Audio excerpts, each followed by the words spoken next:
Tony Robbins. Great to see you. How are you? I'm doing awesome. How about you? I'm doing good. I know you are in the midst of a crazy schedule and took a little time out from your business mastery event you're doing here in Las Vegas. Yes. Congratulations on what you do with that. I have so many friends that have raved about that program for years. I'm really pleased with it. Yeah, but thank you for taking the time. I know you've got a lot of stuff going on, and our audience here inside of the network marketing space, Yes. they're passionate about becoming professionals inside of the space, taking their skills to another level. They believe, as I believe, that for the average person, it's just a great option for someone to take charge of their life and become an entrepreneur without a lot of the risks that are typically associated with becoming an entrepreneur. You've been around a long time. You've seen a lot of different things. What are your thoughts about network marketing in general? And what is your thoughts about the decision that people can make to become entrepreneurs using it? Well, it's interesting. I'm doing this program right now, and I got a room, of a couple thousand people from 44 countries. They're all business owners. Some of them are businesses that are approaching $1 billion. Some of them haven't even started yet, right? They're just picking their business. So it's really variety. And one of my goals in that event is to actually get people to not go in business. And the reason it sounds horrible is someone spends $10,000 come to an event. I told them up front, some of you are not made for this, because to run a business requires a certain natural capacity, a nature, if you would, besides skills that you learn. And it's the ability to handle risk. It's the ability to handle stress. It's the ability to do a lot of different things. And you have to be able to manage finance. So most people, they have some of those skills. And that's why every year, 50% of businesses that start are out of business. You look at over any 5-year period of time, 80% are out of business, and over a 10-year period of time, only 4% make it. Now, make it, Eric, doesn't mean that they're making any money, right? That just means they're still standing. 96% fail, and after 10 years, you're set, right? No. Look at Lehman Brothers, right? Around for a century. They did combined $1 trillion in revenue over that century, and they're gone. So the world, technology changes, products and services changes, it's so competitive. So to really be successful, it's a really unique situation. What's beautiful about network marketing is you get all the benefits of being an owner, but you don't have to be worrying about supply chain. You don't have to be worried about accounting, especially in the world we're in today. Network marketing used to be a little bit more different, but today with technology, you can know what's happening in real time. The companies have already set up the software, they know what happens. So it's really picking the right company, and there's a lot of great companies in that area. And it's really realizing that you're really a value creator. If you can go out and add value to other people's lives, if you can just introduce people to a product or a service that a company you represent that truly is extraordinary, some products and services can't just be thrown up on Amazon. They need the story to be told.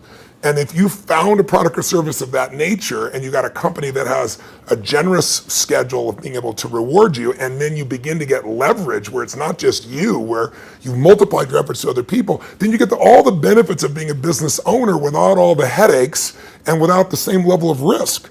And so I think network marketing is amazing. Now, network marketing has a mixed reputation, and we all know that, right, in the marketplace. And anybody goes out, well, what are you doing? That's why you got to own yourself as a professional. I think that's why I'm supportive of what you do, because you're not just pumping people up, you're giving people real skill sets to be a pro. If you're a dabbler in anything, you're not going to succeed. So I don't think you should have the delusion that network marketing is the way to get rich if you're just going to try it. This is something you got to commit to and say, this is my profession. I'm going to be better than anybody else in this area. I'm going to get the skills and the ability, and I'm going to hone my talents, and I'm going to build my teams, and I'm going to constantly get better. But I don't have to take the risks of starting a business traditionally, and I don't have to be good at all those things that make it so hard for the vast majority of humans never to be able to succeed. And again, in this business, you don't have to wait to start making money. You don't have to hope that you can cover all that overhead. That overhead is being covered by the company. So I'm a big fan of network marketing, always have been, and I think the real thing is making sure you pick the right company and that you continue to grow your skill sets. The constant, never-ending improvement, what you've talked about for forever. That's correct. Right? This concept that you're always going to be getting better at your skills, you're always going to be getting better at your mindset, you're always going to be getting better at how you communicate with your groups, how you're building teams. Yeah. The challenge is people get into something, anything, and in the beginning it's exciting. Of course it's exciting. You join this new company, you have this new opportunity, you get a new relationship, even a new job is exciting in the beginning, but then there's the law of familiarity. If you get around anything enough, you start to take it just a little bit for granted. And you just can't do that with your own business. And that's really what network marketing is your own business. You got to say, this is never-ending improvement for me. And I'm hooked. I'm hooked on this idea that I can get better and better. My income is not limited by my time because I can now produce results to other people as well. And I don't have to spend my time doing things I really don't want to do, like accounting and shipping and all those other elements. So I think if anybody's listening to this and they're on the edge, if you're on the edge, don't do it. Yeah, for sure. It's like step up. If you can't step up, it's the wrong thing for you. But network marketing makes it the easiest that I know of to step up if you become a pro. Now, you're talking about, in Business Mastery, this event you're doing right now, you're talking about giving people the best practices of everything that's happening in the world. That's correct. And from you, and also a collection of experts sharing ideas. Just to entrepreneurs in general. And you're an entrepreneur, wildly successful entrepreneur, and you work with and are friends with many, many of the top entrepreneurs in the world. What are a few of the common attributes of the super successful entrepreneurs that you've seen? That might not be the obvious ones that come to mind. Well, gosh, I'll give you one example because I was just talking to him yesterday. Mark Benioff's a dear friend of mine, and he runs a company called Salesforce.com. He founded it. Mark went to my Unleash the Power Within event about 15 years ago. He went to it 3 times. It's repetition's the mother skill. He immersed himself in it. Again, a pro, not going to do something average. Comes up to me and introduces himself and says, Tony, he said, you've changed my life. I'm working for Oracle. I'm leaving. I'm starting this company, Salesforce.com. We're going to change the business world. I'll never forget. So we're going to do $100 million in business. I was teasing the other night. He's going to do $7 billion this year, right? And I've been on that 15-year journey with him. What do they have in common? They have a sense of something they want to serve greater than themselves.